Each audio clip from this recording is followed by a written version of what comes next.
Assalamualaikum warahmatullahi wabarakatuh. Waalaikumsalam warahmatullahi wabarakatuh. Bismillahirrahmanirrahim.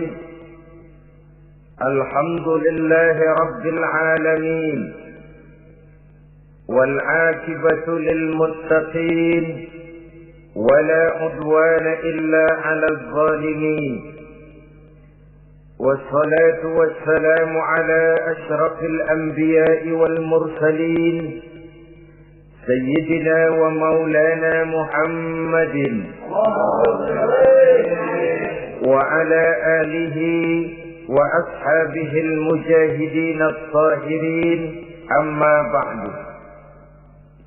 Saudara-saudara kaum muslimin rahimakumullah. Setiap kita muslim di dalam kehidupan ini selalu ingin dicintai oleh Allah Subhanahu wa taala. Dan tidak seorang pun di antara kita yang hidup ingin dimurkai oleh Allah Subhanahu wa taala. Jangankan lagi dimurkai Allah, dimarahi tetangga saja kita kadang-kadang sudah merasa tidak enak. Padahal bagaimanapun, kalau sekadar dimarahi tetangga, kita masih bisa menghindar, pergi atau pindah ke tempat lain. Tahun depan kita kembali lagi, barangkali sudah bisa berdamai.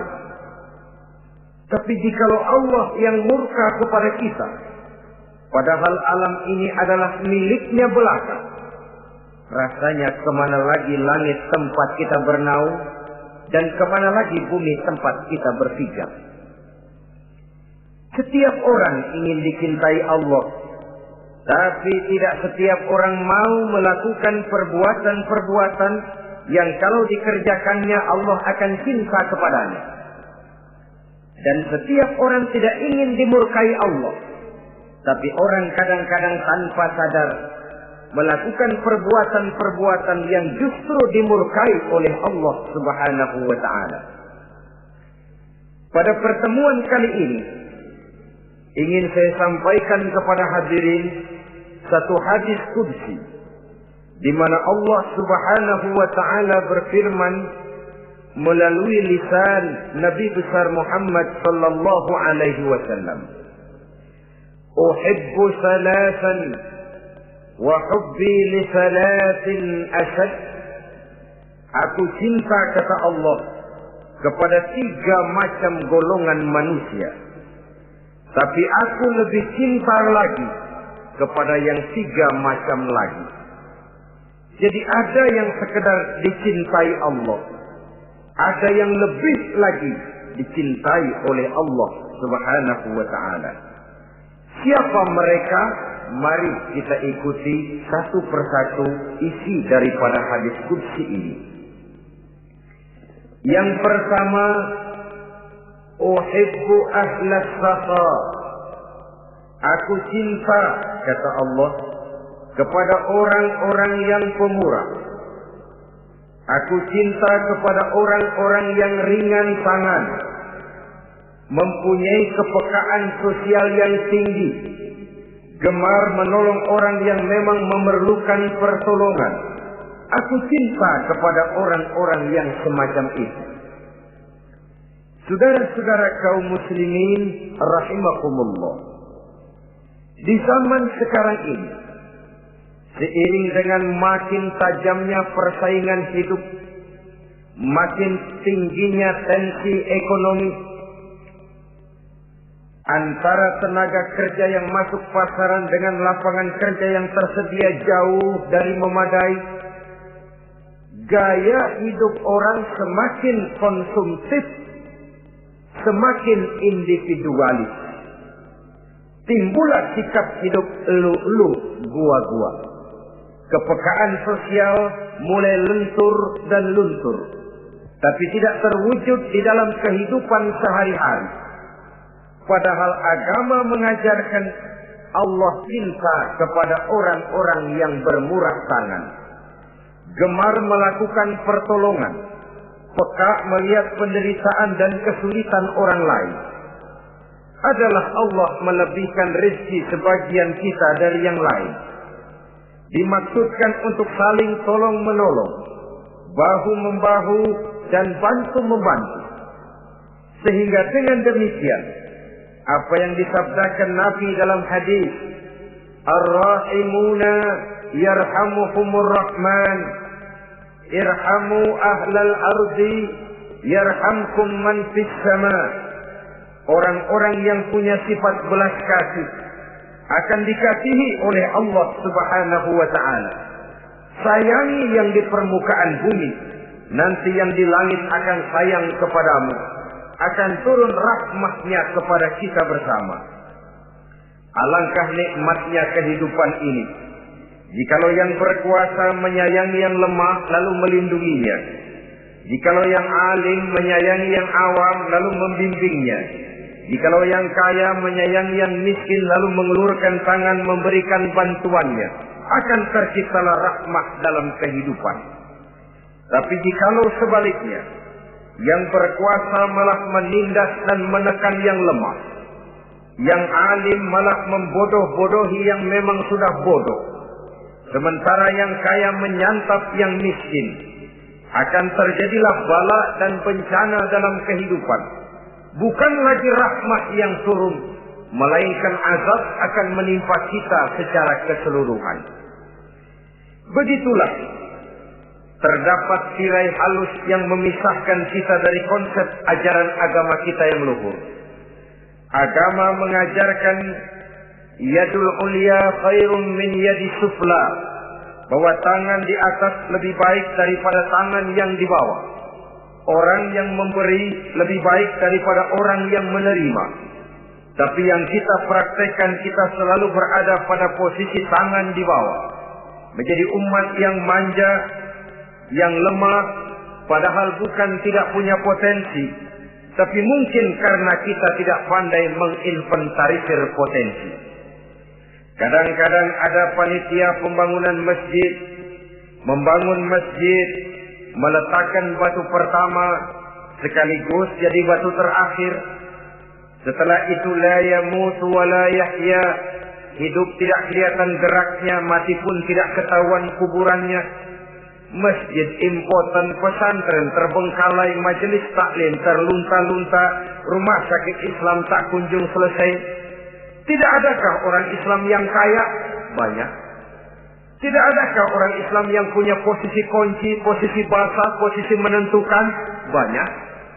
Secara jujur kita harus berkata, yang belum banyak ialah yang mau berbuat atas nama dan demi kepentingan agamanya. Kita juga bukan tidak punya potensi. Kita tidak pandai menginventarisir potensi untuk kepentingan dan kemaslahatan kita bersama. Saudara-saudara kaum muslimin rahimakumullah.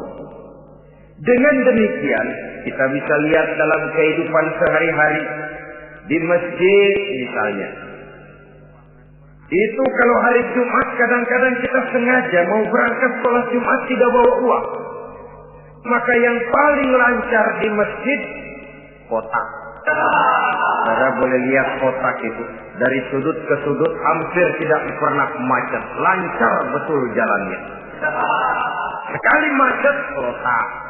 50. 100. Wajar kalau masjid-masjid kita lalu impoten. Bagaimana akan mengadakan kegiatan kalau tidak ada dana?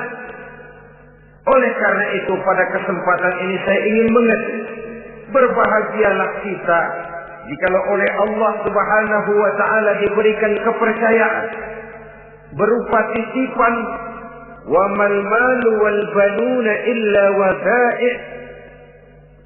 Harta dan anak-anak tidak lain satu titipan dari Allah Subhanahu wa ta'ala. Dan pada satu saat titipan itu akan diambil oleh yang empunya. Allah cinta kepada orang-orang yang pemurah.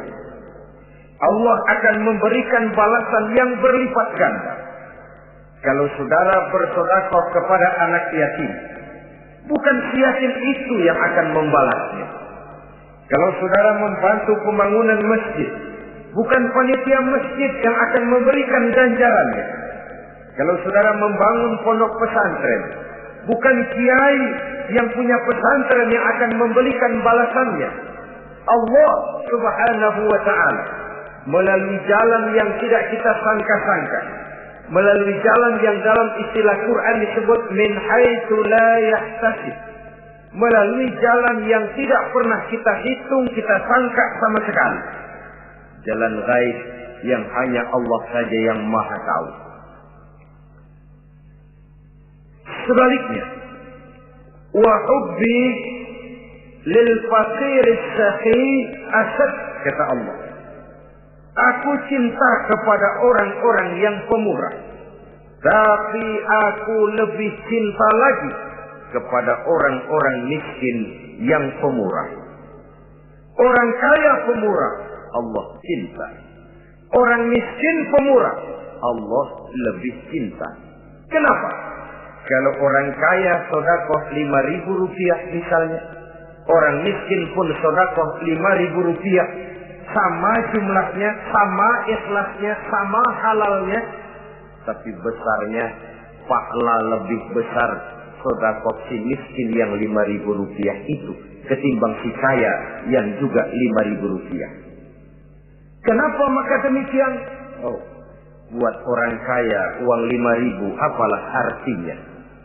Tapi buat si miskin, untuk jumlah 5.000 itu dia harus peras keringat, banting tulang, pergi pagi, pulang sore, kaki jadi kepala, kepala jadi kaki. Tapi kok dia berani bersedekah sejumlah sedekahnya orang kaya. Ini yang dinilai oleh Allah Subhanahu wa ta'ala. Saudara-saudara kaum muslimin rahimakumullah, sifat inilah yang dahulu dicontohkan oleh baginda Rasul. Bahkan apa yang beliau sedekahkan kepada orang lain biasanya adalah sesuatu yang lebih baik dari apa yang beliau pakai sendiri. Watak ini yang diikuti oleh generasi sahabat. Kita ambil contoh ketika terjadi perang Tabuk misalnya. Datanglah Sayyidina Abu Bakar Siddiq, membawa seluruh harta bendanya disumbangkan di jalan Allah. Melihat ini Nabi bertanya, "Hal tarakta li ahlika syai'an ya Abu Bakar?" Wahai Abu Bakar, begini banyak harta yang kau infakkan fi sabilillah ini, apakah buat keluargamu sudah kau tinggalkan? Sayyidina Abu Bakar dengan tegak menjawab, "Taraktu lahumullaha wa rasulahu." Sudah, saya tinggalkan mereka Allah dan Rasulnya. Saya tinggalkan mereka keyakinan, akidah, iman, bahwa kalau kami menolong Allah, menolong agama, Allah akan menolong kami. Bahwa kami tidak akan jadi melarat karena memperjuangkan agama. Bahwa kami tidak akan jatuh miskin kalau harta ini kami belanjakan di jalan Allah. Kami tinggalkan keyakinan itu kepada anak-anak dan istri di rumah. Sementara harta yang ada seluruhnya kami bawa kemari. Keyakinan yang dimiliki oleh Sayyidina Abu Bakar Siddiq di zaman sekarang ini sudah merupakan keyakinan yang sangat langka. Kita belum yakin benar akan kebenaran janji Allah. Sehingga dengan demikian timbullah keraguan-raguan. Apa iya kalau saya belanjakan uang ini di jalan Allah akan ada balasannya? Apa iya kalau uang ini saya gunakan untuk melaksanakan ibadah akan datang balasannya?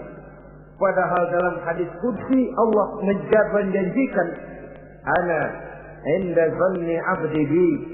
Aku ini, kata Allah, bagaimana menurut persangkaan hambaku saja kepadaku. Kalau dia sangka baik, insya Allah baik datangnya. Kalau dia sangka tidak, aku bagaimana menurut sangka hambaku kepadaku. Itulah sebabnya dalam segala hal kita harus husnuzan, berbaik sangka kepada Allah Subhanahu wa ta'ala. Saudara-saudara kaum muslimin rahimakumullah, inilah golongan pertama kekasih Allah orang-orang yang dicintai Allah, orang-orang yang pemurah, yang sadar bahwa harta hanya sekadar titipan dari Allah Subhanahu wa ta'ala. Dan harta menurut Nabi, apabila sudah kita belanjakan di jalan Allah, dia akan berkata, pertama, kuntu qalilatan fakassartani, jumlahku sebenarnya sedikit, tapi lantaran engkau sedekahkan aku, engkau belanjakan aku di jalan Allah, maka jumlahku jadi banyak. Kau sedekah 1000, dibalas 7000, dikali 10, dikali 100, masih ditambah wallahu yudha'ifu liman yasha. Allah melipat gandakan pahala kebajikan dari orang-orang yang dikehendakinya. Yang kedua, harta itu akan bicara lagi. Kuntu faniyatan fa'abqaitani. Aku ini sebenarnya fana, tidak kekal, berubah, relatif dan temporer, sirna oleh pergeseran masa dan pertukaran waktu.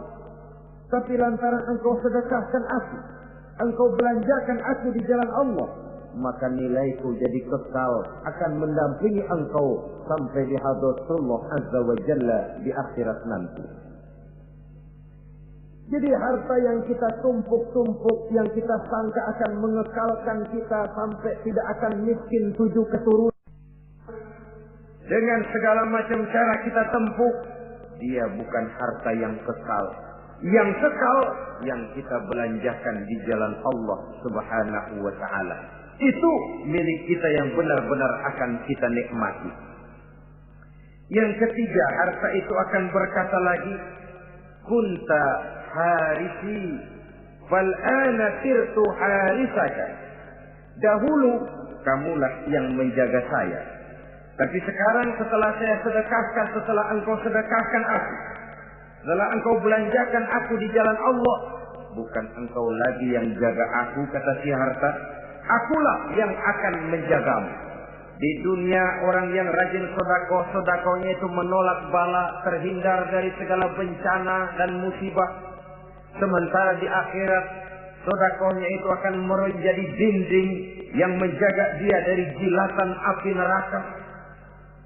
Demikian harta yang sudah kita infakkan, kita belanjakan, kita sedekahkan di jalan Allah itu akan menjadi pejangga kita. Sehingga Nabi menyatakan, inna sadaqatal mar'il muslim tazidu fil umri wa tadfa'u mitatas su'i. Sesungguhnya sedekahnya seorang mukmin dapat menambah umur panjang dan menyelamatkan seseorang dari mati secara su'ul khatimah. Marilah kita melihat bahwa agama ini memerlukan kita, bahwa umat ini mengharapkan pengorbanan kita. Dengan segala kemampuan yang ada pada diri kita, mari kita menyadari bahwa harta kita yang benar-benar milik kita, sesungguhnya yang sudah kita belanjakan di jalan Allah Subhanahu wa ta'ala. Saudara-saudara kaum muslimin rahimakumullah, inilah golongan pertama. Golongan yang kedua yang dicintai oleh Allah Subhanahu wa ta'ala, uhibbul mutawadhi'in. Aku cinta, kata Allah, kepada orang-orang yang rendah hati, orang-orang yang membawa ilmu padi, makin berisi makin merunduk, makin di puncak makin sadar akan kelemahan dan keterbatasannya. Aku cinta kepada orang-orang yang rendah hati. Adalah satu sifat dari Rasulullah sallallahu alaihi wasallam yang diriwayatkan oleh Imam Abu Ja'far Al-Barzanji misalnya dalam rawi Barzanjinya, wa kana sallallahu alaihi wasallam syadidal haya'i wat tawadhu. Adalah Rasulullah sallallahu alaihi wasallam seorang yang sangat pemalu dan sangat rendah hati. Tawadhu, tidak melonjak menjadi angkuh dan sombong. Walaupun beliau adalah asyraful anbiya wal mursalin, nabi dan rasul termulia, imamul muttaqin, imamnya orang-orang yang bertakwa, rahmatan lil alamin, diutus sebagai rahmah bagi seluruh alam. Tapi tawaduknya demikian luar biasa. Ketika beliau terusir dari Mekah, kita bisa membayangkan meninggalkan kampung halaman, meninggalkan keluarga yang berbeda akidah, hijrah ke Madinah. Tapi pada lain kesempatan, ketika beliau dengan bala tentaranya masuk ke kota Mekah, dan orang-orang kafir Quraisy yang kita kenal dalam peristiwa Fathu Makkah itu, gentar hati mereka, sembunyi di dalam rumahnya masing-masing. Mereka masih ingat beberapa tahun yang silam, dikala Nabi Muhammad dan para sahabatnya dikejar-kejar, terusir dari Mekah hijrah ke Madinah. Sekarang Rasul kembali ke Mekah dengan segala keperkasaan bala tentaranya. Mereka berpikir, andai kata Muhammad mau saja membalas dendam, habis kita ini, habis, tidak akan tersisa. Dahulu dia kita caci maki, dahulu dia kita usir, dahulu dia kita kejar-kejar untuk kita bunuh. Sekarang kita tidak berdaya. Muhammad dengan perkasa, dengan bala tentaranya yang gagah sekarang masuk ke kota Mekah. Apa yang harus kita lakukan? Mereka menunggu dan menunggu. Dan Nabi dengan gagah masuk ke kota Mekah bersama bala tentaranya. Apa ucapan yang pertama beliau lontarkan? Pembalasan dendam? Tidak. Mencari orang-orang yang dulu mengejar, memusuhi, mengancam akan membunuhnya? Tidak. Beliau tidak teriak-teriak, mana itu Abu Jahal, mana itu Abu Lahab, mana itu Abu Sufyan, mana itu dulu orang-orang yang memusuhi saya dan sahabat saya, ayo keluar kalau berani, ha? Tidak. Pidato ucapan pertama yang keluar dari bibir yang mulia itu sungguh di luar perkiraan kufar Quraisy. Apa jawab Nabi? Pidato Nabi, al-yauma yaumul marhamah. Tuan-tuan para Quraisy, tidak usah khawatir. Hari ini adalah hari yang penuh kasih sayang. Saya masuk ke kota Mekah semata-mata untuk menunaikan ibadah. Tidak akan ada balas dendam. Tidak akan ada pertumpahan darah. Siapa yang masuk ke Masjidil Haram dia aman. Siapa yang masuk ke Masjidil Haram dia tenang, tidak akan diganggu barang sedikit pun. Bersih hatinya dari balas dendam. Tidak ada watak untuk menunjukkan kepongahan pada beliau berada di puncak kejayaan. Tidak. Ini yang disebut sadidul haya wa tawadhu. Sangat rendah hati. Tidak melonjak menjadi angkuh dan sombong lantaran keberhasilan yang pernah dicapainya.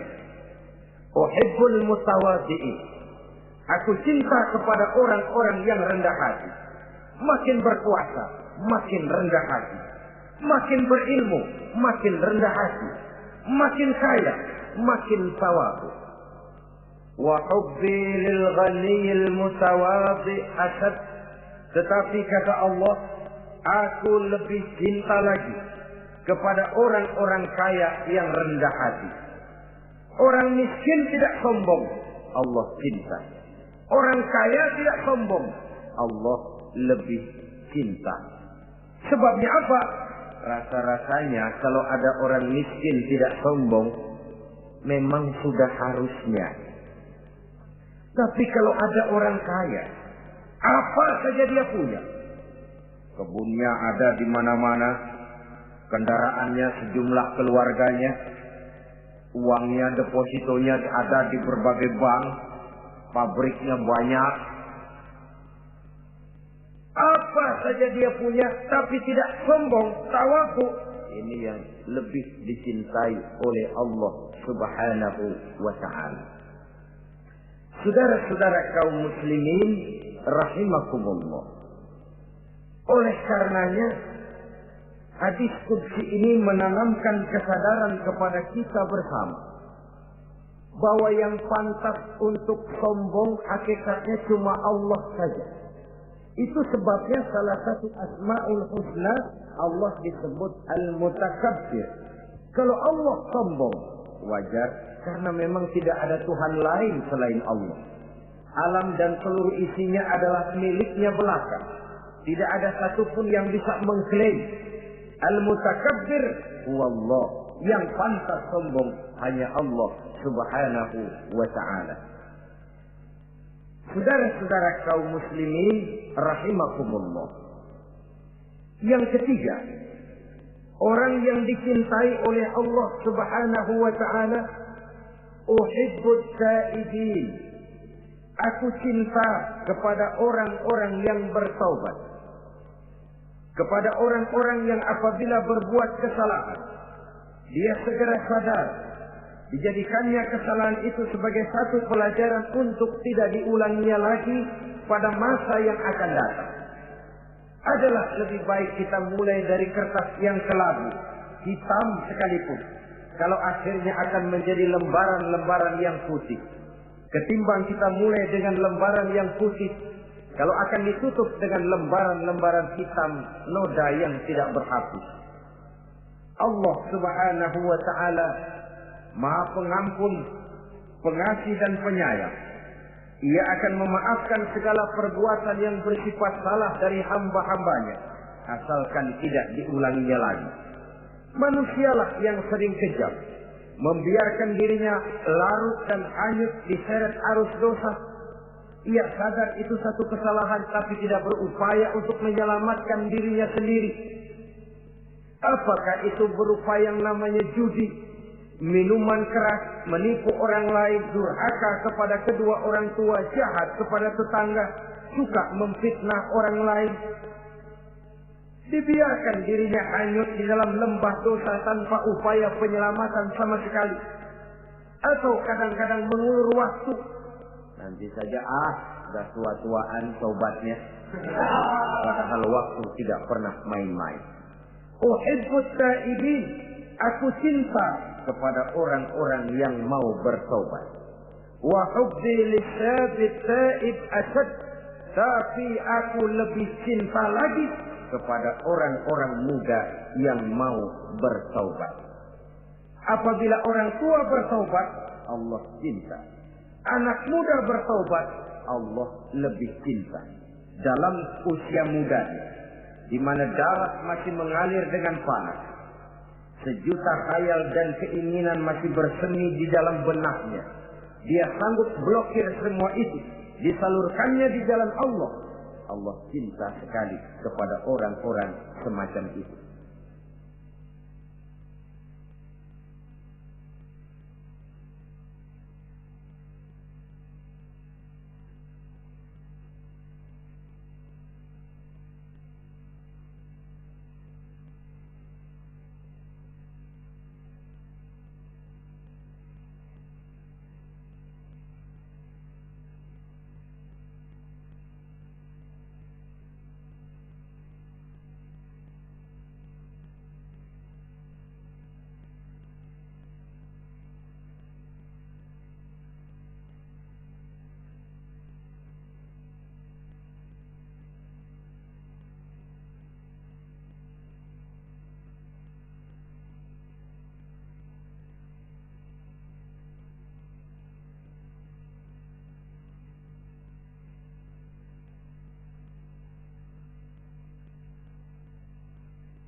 Saudara-saudara kaum muslimin rahimakumullah. Kalau tadi sudah saya jelaskan tiga golongan orang-orang yang dicintai Allah, yakni para kekasih Allah. Orang-orang yang pemurah, gemar memberikan pertolongan. Kemudian yang kedua, orang-orang yang rendah hati. Dan yang ketiga adalah orang-orang yang suka bertaubat. Maka kemudian hadis qudsi ini dilanjutkan oleh Allah Subhanahu wa ta'ala dengan menjelaskan lawanan dari tiga golongan tadi. Kalau tiga golongan tadi adalah orang-orang yang dicintai Allah, maka tiga golongan yang berikutnya adalah mereka yang dibenci, dimurkai oleh Allah Subhanahu wa ta'ala. Siapa mereka? Jumlahnya juga tiga, lawanan dari yang tiga tadi pertama. Yang pertama, saudara-saudara, abghadul bukhala. Aku benci, kata Allah, kepada orang-orang yang bakhil, orang yang kikir, orang yang diberikan amanah berupa harta, lalu tidak tersentuh hatinya melihat kesulitan dan penderitaan orang lain. Tetangganya meratap dan merintih kelaparan, sementara ia dengan tenang berpangku tangan, padahal ada kelebihan rezekinya. Ia tahu kesulitan orang lain, tapi ia tidak berusaha mengulurkan tangan memberikan bantuan. Kenapa seseorang bisa terjebak ke dalam penyakit bakhil bin kikir alias pelit seperti ini? Oleh karena harta benda dunia itu sudah berakar kuat di hatinya. Tidak mau lepas lagi ia dari sana. Tidak mau berpisah ia dengan harta itu walau sedikit jua pun. Dan memang para ulama sufi mengajarkan, orang kaya itu ada dua. Ada orang kaya hakiki, ada orang kaya majazi. Orang kaya hakiki, orang kaya sebenarnya adalah orang yang kaya hatinya. Luas cakrawala pandangannya, terbentang nuansanya, tidak cuplik melihat karunia yang diberikan Allah dalam kehidupan ini. Orang yang kaya hati, inilah orang kaya hakiki. Adapun orang kaya majazi adalah orang yang banyak hartanya tapi miskin hatinya. Hidupnya sudah melimpah tapi ia selalu merasa kurang, maka ia tidak pernah cukup. Posisinya sudah kaya tapi ia masih merasa miskin, maka ia pun selalu miskin. Imam Ghazali rahimahullah memberikan contoh yang indah. Perjalanan hidup manusia sama dengan naik kapal laut yang besar menuju pulau bernama akhirat, mencapai pantai surga bahagia. Kapal ini akan singgah di satu pulau bernama dunia. Para penumpang diperbolehkan turun, tapi sebelumnya diingatkan lebih dahulu bahwa ini cuma sekedar tempat transit. Di dunia, di pulau yang bernama dunia, para penumpang boleh mengambil apa yang memang diperlukan untuk bekal dalam perjalanan. Tapi jangan lupa bahwa kapal akan melanjutkan perjalanan menuju kepulauan akhirat yang kekal dan abadi. Maka turunlah para penumpang ke pulau yang bernama dunia ini. Macam-macam tingkah lakunya ketika mereka menjejakkan kaki ke pulau dunia. Ada yang tetap sadar kepada pesan nakoda. Dia turun ke pulau yang bernama dunia, yang hijau, ranau, indah, memikat, mempedaya, mempesona. Tapi ia tetap sadar, ini cuma tempat transit. Ini cuma tempat persinggahan sementara. Bukan ini tempat yang akan saya tuju. Kapal akan segera berangkat. Saya harus bersiap-siap. Diambilnya apa yang diperbolehkan di pulau bernama dunia sebagai bekal menuju perjalanan akhirat. Dan setelah itu dia segera kembali ke kapal untuk melanjutkan perjalanannya. Ada pula penumpang yang lalai. Ketika turun ke pulau bernama dunia ini, ia lupa kepada pesan sang nakoda. Ia terpedaya oleh hijau ranaunya kepulauan dunia. Ia terpikat oleh gemerlapnya kehidupan dunia. Sibuklah seluruh waktunya untuk mengambil segala yang ada di kepulauan dunia ini.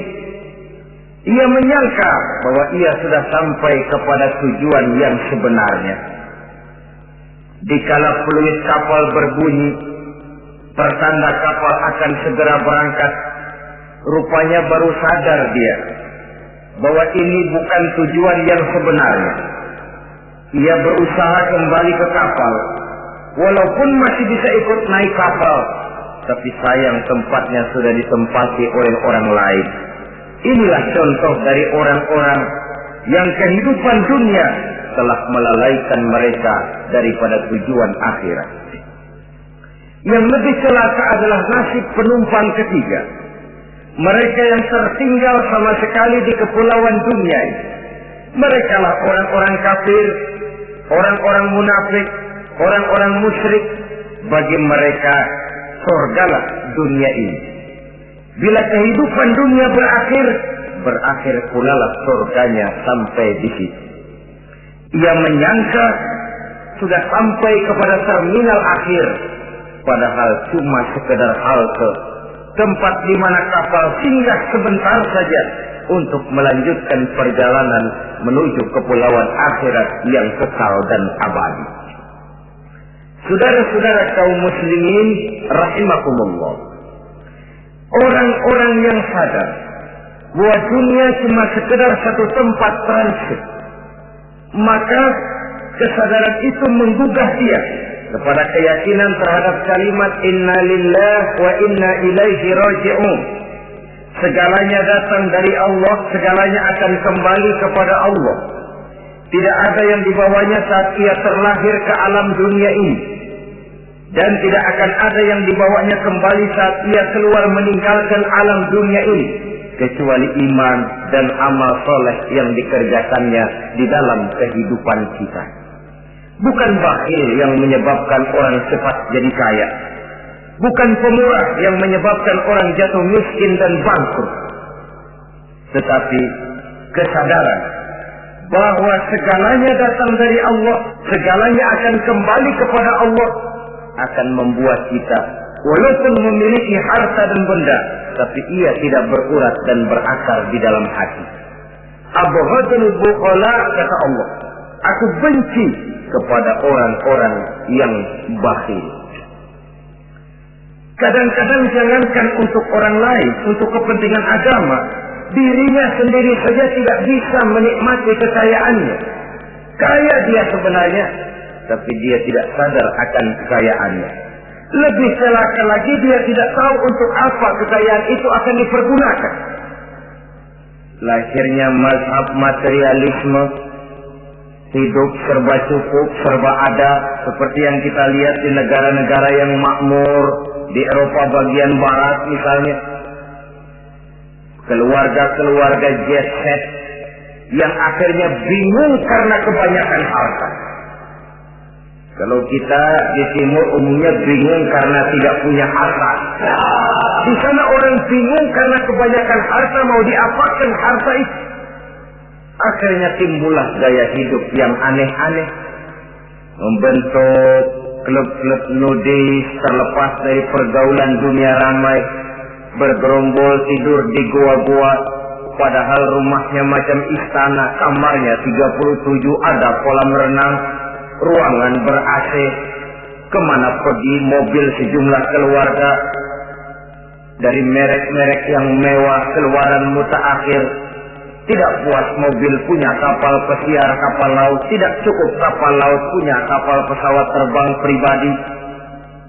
Apa yang dimau uangnya bisa bicara, tapi akhirnya lalu sampai kepada titik jenuh, sampai kepada yang namanya frozen emotional attitude. Dan sikap bakhil inilah yang pada akhirnya mendorong seseorang untuk sampai kepada tingkat yang disebut tamak, rakus, serakah. Dan mental semacam ini tidak hanya membahayakan bagi pribadi yang punya watak, tapi juga bagi lingkungan, bagi masyarakat, bahkan dalam skopnya yang luas, bagi pertumbuhan suatu bangsa, bagi pertumbuhan suatu negara. Sikap-sikap tamak, rakus, serakah, mau menang sendiri, mau kuasa sendiri, mau basah sendiri, mau kaya sendiri, persetan dengan orang lain, adalah sikap-sikap yang tidak saja bertentangan dengan ajaran agama kita, tapi juga bertentangan dengan falsafat dasar kehidupan bangsa kita, yakni Pancasila. Saudara-saudara kaum muslimin rahimakumullah, lawanannya kemudian Allah menyatakan, wa bughdi lil ghaniyil bakhil asad, aku benci kepada orang yang bakhil, tapi aku lebih benci lagi kepada orang-orang kaya yang bakhil. Kalau orang miskin pelit, barangkali masih orang berkata pantaslah dia itu pelit, miskin. Tapi kalau kaya, bakhil, kaya, pelit, rasanya orang menyayangkan. Apa saja dia punya, tapi bakhil, pelit, tidak sadar bahwa itu adalah amanah Allah yang suatu saat akan dimintakan pertanggungan jawab di padang mahsyar nanti. Inilah golongan pertama yang dibenci oleh Allah Subhanahu wa ta'ala. Golongan yang kedua, abghadul mutakabbirin, aku benci kepada orang-orang yang sombong. Baik sombong oleh karena kekuatan, wewenang, jabatan. Baik sombong oleh karena ilmu pengetahuan, skill, keahlian, kemampuan. Baik sombong oleh karena harta benda dan kekayaan. Sombong dalam segala bentuknya tidak disenangi oleh Allah Subhanahu wa ta'ala. Inilah yang saya maksud tadi dengan membawa ilmu padi seharusnya. Semakin berisi, semakin merunduk. Sebab pepatah orang-orang tua kita bilang, air beriak tanda tak dalam, tong kosong bunyinya nyari. Orang belajar silat kalau baru dapat 2-3 jurus memang genit, bukan main. Sesuatu yang barangkali sudah lumrah dalam kehidupan. Tapi yang diajarkan oleh agama, abghadul mutakabbirin, aku benci kepada orang-orang yang sombong. Al-Quran syarat dengan contoh-contoh baik dari perjalanan sejarah, baik dari perjalanan para hidup para nabi dan para rasul. Seluruhnya merupakan tamsil, contoh dan ibarat bagi kita bersama. Fanzuru kaifa kana akibatul mukazzibin, fanzuru kaifa kana akibatul mujrimin. Berjalanlah kamu di permukaan bumi, lihat bagaimana akibat yang diderita oleh para pendusta, lihat bagaimana akibat yang diderita oleh para pembuat dosa, oleh orang-orang yang sombong, angkuh, congkak dan takabur. Mereka satu demi satu mengalami kehancuran tenggelam di perut sejarah. Kurang apa Fir'aun? Kurang apa Raja Namrud? Kurang apa Raja Abrahat? Tentaranya gagah perkasa, kekuasaannya luas, istananya megah dan besar, pengawalnya gentayangan di mana-mana, intelnya selalu siap siaga menjaga keamanan. Sang raja diraja, entok waktu berputar masa beredar, tenggelam oleh perputaran waktu dan peredaran zaman. Tidak ada satu keabadian dalam kehidupan ini. Akankah kita melahirkan Fir'aun kelas baru, Namrud di zaman modern, Abrahat gaya kini, yang semakin berada di puncak kekuasaan semakin lupa diri dan lupa daratan, menjadi orang yang hanya mau benar sendiri, adil sendiri, makmur sendiri, tidak peduli menari di atas bangkai dan penderitaan orang lain? Akankah kita melahirkan korun-korun gaya baru yang sombong oleh karena harta kekayaan yang berlipat ganda? Ataukah kita akan melahirkan barsisul abid gaya baru yang sombong oleh karena ilmu pengetahuan yang dimilikinya? Marilah kita menyadari al-mutakabbir huwa Allah. Yang pantas, boleh dan sombong, wajar untuk sombong, cuma Allah subhanahu wa ta'ala. Abghadul mutakabbirin, aku benci kepada orang-orang yang sombong. Saudara-saudara kaum muslimin rahimakumullah, lawanannya kata Allah, selebihnya wa bughdi lil faqiril mutakabbir asad. Tetapi kata Allah, aku lebih benci lagi kepada orang miskin yang sombong. Ini yang sudah tidak punya pilihan. Orang pintar sombong barangkali lumayan. Goblok sombong minta ampun. Pejabat sombong barangkali karena punya pangkat. Rakyat sombong, apa yang mau disombongi? Orang kaya sombong barangkali karena kekayaannya. Melarat miskin sombong minta ampun. Sebab itu kata Allah, aku benci kepada orang-orang sombong, tapi aku lebih benci lagi kepada orang-orang miskin yang sombong. Hadis qudsi ini tentu saja memberikan satu kesadaran rohani yang paling dalam pada kehidupan kita setiap pribadi muslim. Bahwa kita sejauh yang bisa kita lakukan hanyalah berusaha, berbuat. Kita terikat oleh sunnatullah, kata kita orang beragama, hukum alam, kata para ahli alam, natural of law katanya. Tapi di sebalik itu, sesungguhnya segala hasil usaha, kepastian dan ketentuannya hak prerogatif dari Allah subhanahu wa ta'ala. Sehingga pada puncaknya kita akan sampai kepada pengakuan yang paling jujur, la haula wa la quwwata illa billah. Tidak ada daya kita, tidak ada kekuatan kita kecuali apa yang memang telah diberikan Allah. Ialah sumber daya, sumber gerak, sumber seluruh kekuatan. Dan kita manusia hanya mencapai itu kalau dikaruniai oleh Allah subhanahu wa ta'ala.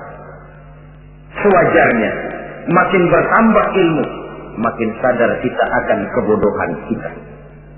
Seperti yang diucapkan oleh Al-Imam Syafi'i rahimahullah, setiap tambah ilmuku, bertambah tahulah aku akan kebodohan. Sewajarnya, semakin bertambah harta kita, semakin sadar kita akan kemiskinan kita. Semakin bertambah tinggi pangkat dan jabatan kita, semakin sadar kita dari mana kita datang, kemana kita akan pulang, dan di mana kita akan berada sekarang.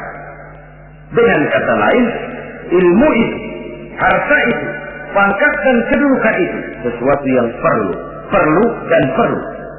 Tapi bukan sebagai tujuan. Semuanya cuma sekedar alat. Tujuannya apa?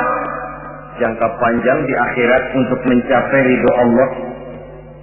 Jangka pendek di dunia ini harus menjadi rahmatan lil alamin. Bagaimana ilmu itu jadi rahmah bagi lingkungan? Bagaimana kekuasaan itu jadi rahmah bagi lingkungan? Bagaimana harta itu jadi rahmah bagi lingkungan? Berfungsi sosial untuk kebersamaan di dalam kehidupan ini. Saudara-saudara kaum muslimin rahimakumullah, inilah golongan kedua yang dimurkai oleh Allah subhanahu wa ta'ala. Golongan yang ketiga, abghadul fasad, aku benci kata Allah kepada orang-orang yang berhati keras, berhati batu, tidak mempan nasihat. Baik nasihat itu datang dari Allah, baik nasihat itu datang dari orang lain, baik nasihat itu datang dari dalam dirinya sendiri, atau bernasihat yang dipandangnya, yang dilihatnya dalam segala gerak kehidupan. Satu hari bahkan beberapa sahabat pernah menghadap Rasulullah Sallallahu Alaihi Wasallam. Ya Rasul, jikalau sekarang ini kami nyaris tidak punya problem, artinya semua problem kami tuntas, sedikit kami bingung, Tuanlah tempat kami bertanya. Kami tidak mengerti hukum, Tuan tempat kami meminta fatwa. Kami ingin mendapat petunjuk, kepada Tuan kami mengadu. Tapi nanti kalau suatu saat Tuan telah berangkat meninggalkan kami ya Rasulullah, menghadap Allah Subhanahu wa Ta'ala, tinggallah kami hidup tanpa bimbingan Tuan. Kemana lagi kami harus minta nasihat? Baginda Rasul senyum. Kemudian beliau menjawab, taraktu lakum nasihatain. Kamu tidak usah khawatir. Kalaupun pada satu saat nanti aku berangkat meninggalkan kamu semua, kembali menghadap Allah Subhanahu wa Ta'ala, kamu tidak perlu bingung. Tempat kamu minta nasihat ada, tempat kamu bertanya ada, tempat kamu minta fatwa dan kepastian hukum ada. Taraktu lakum nasihatain. Aku tinggalkan untukmu dua macam nasihat. Pertama, yang aku tinggalkan kepadamu itu nasihat yang pandai bicara. Yang kedua, yang aku tinggalkan kepadamu itu nasihat yang diam saja.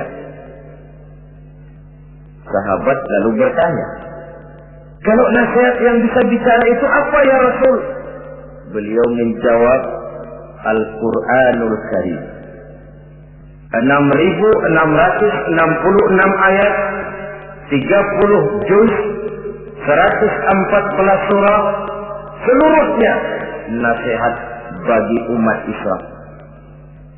Apapun yang akan kau kerjakan, kemanapun kau akan pergi, bertanyalah kepada Al-Quran, minta nasihatnya. Bertanya langsung? Tentu tidak. Bertanya kepada Al-Quran artinya fas'alu ahla dzikri in kuntum la ta'lamun.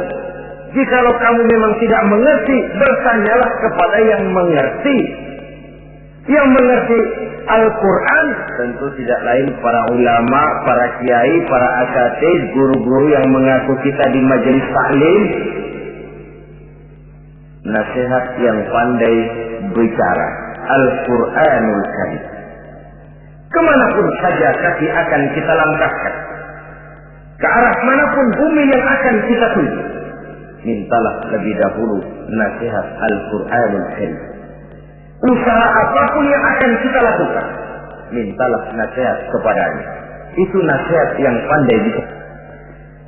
Lalu sahabat bertanya lagi, kalau nasihat yang diam saja itu apa ya Rasul? Beliau menjawab, nasihat yang diam saja itu maut.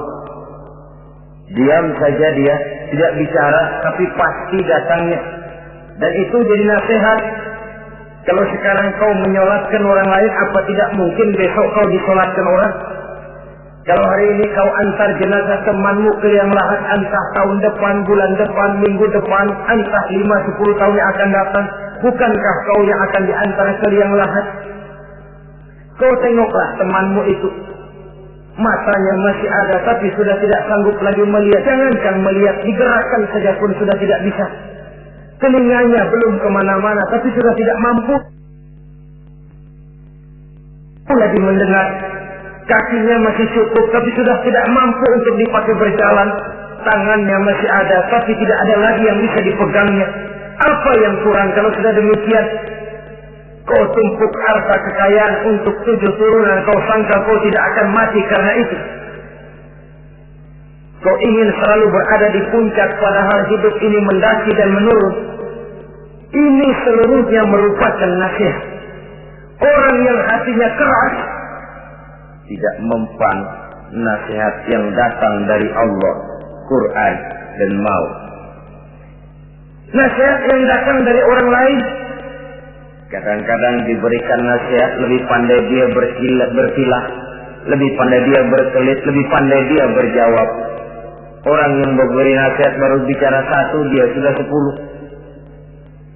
Nasihat yang datang dari orang lain tidak juga bisa menyentuh hatinya. Atau nasihat yang timbul dari dalam dirinya sendiri. Kulit yang mulai berkerut, uban yang mulai bertabur, gigi yang permisi satu demi satu. Itu kan seluruhnya merupakan nasihat.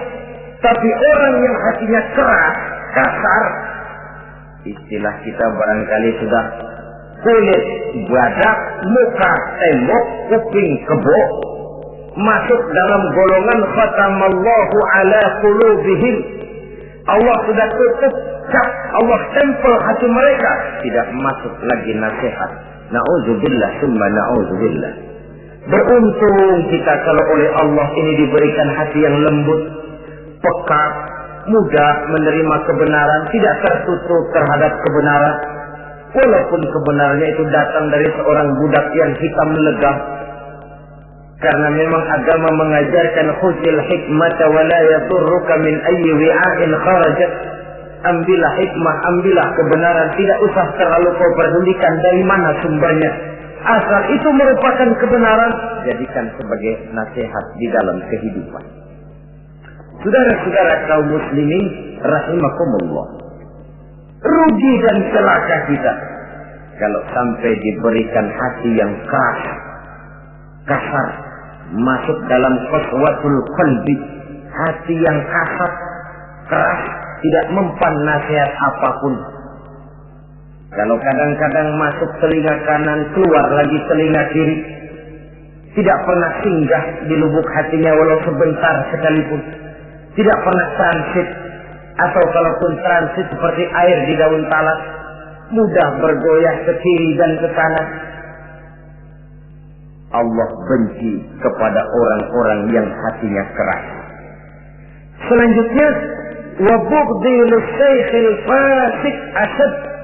Tapi kata Allah, aku lebih benci lagi kepada orang tua yang hatinya keras. Tua-tua keladi katanya, makin tua makin menjadi.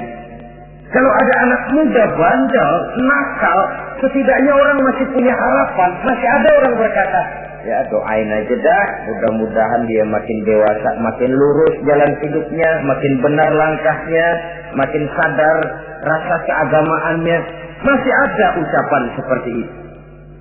Tapi kalau sudah tua malah makin gila, orang sudah habis harapan. Paling orang bilang, tuh aki-aki udah asar, udah maghrib, udah dekat ke lubang kubur, gedung maghrib masih nyengsok aja di perapatan. Saudara-saudara kaum muslimin, habis rasanya harapan orang. Aku benci kepada orang yang hatinya keras, tapi aku lebih benci lagi kepada orang tua yang berhati keras. Kenakalan remaja dibenci Allah. Kenakalan orang-orang tua lebih dibenci oleh Allah Subhanahu wa ta'ala. Saudara-saudara kaum muslimin rahimakumullah, semoga kita termasuk ke dalam golongan orang-orang yang